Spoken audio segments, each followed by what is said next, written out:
Is it possible that by royal association, it can be damaging, dare I say, for your career? As ever, let me explain. Hi, good morning. How are you? Nice to see you today. And as ever, thank you so much for joining me. By the way, I wanted to ask this. I don't know what it's like in other parts of the world, but on this day, 1959, was the very first time that we actually had postcodes, on the addresses. I always thought they'd been in existence, didn't you? But apparently not. On this day, 1959, was the very first time you had to put, where you were sort of selling the thing from. So W2, West 2, WC2, West Central 2, that sort of thing. Fascinating, isn't it? You all thought that these things were just there forever. I know, frightening. As ever, back to your breaking royal story of the day. Some might suggest, of course, that this particular association would be a good one. The recent concerts at the Platinum Jubilee and the coronation concerts did incredibly well for the likes of superstars Diana Ross, Take That, Nicole Scherzinger, all of the acts that appeared. It did do well. I mean, it sort of elevates your career. There you are performing in front of royalty on a world stage, or as in the case of Diana Ross, in front of one of the most iconic images in the world, Buckingham Palace. Does it really get any better than that? Not really. So how did it go, literally, for Prince Harry's recent Invictus Games?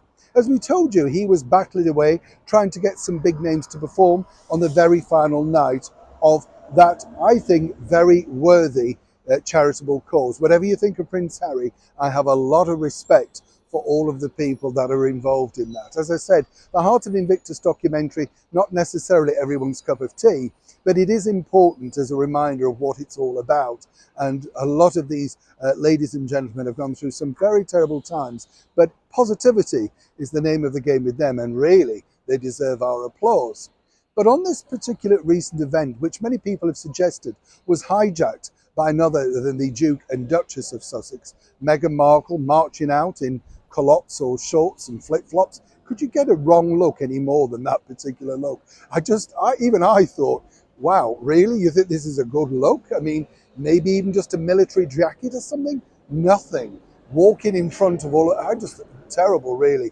Very, very bad form in that particular instance. But their star act was none other than Rita Ora.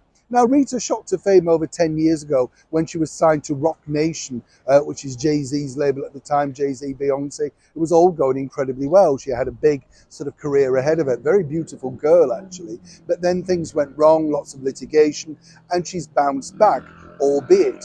Recently, she's popped up on the reality TV show as a judge, The Masked Singer, but now has been replaced temporarily because of other commitments, and that will be with Jennifer Saunders in her place of French and Saunders comedy. But just ahead of the Invictus Games, yes, Rita decided to launch her brand new album and single. Now that peaked for 1 week only at number 6, and then of course she popped up at the Invictus Games. Did it do well? Has it invigorated sales? Has it gone to number 1 around the world? Well, sadly not.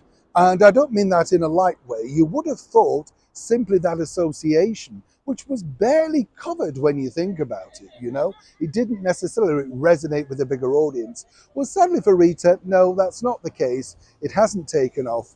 And some people might suggest that given the fact that by the time Rita's set came along, people had really had enough of the Invictus Games, or more importantly, as some people suggested, the hijacking of the Invictus Games by the former royals known as the Duke and Duchess of Sussex. Either way, her record label, her team behind her, cannot have been impressed by the lack of instant response.